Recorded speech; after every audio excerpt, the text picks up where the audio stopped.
Ci troviamo alla Schiranna, a ridosso del piazzale Roma,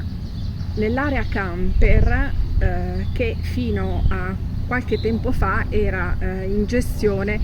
alla VT, ma si tratta di un'area comunale e il comune ha deciso ora di rinnovare la ricerca di un gestore, quindi con un affidamento, diciamo così, esterno al comune o alla partecipata del comune, per ridare vita a questo luogo che, come potete vedere dalle immagini, ora si trova in condizioni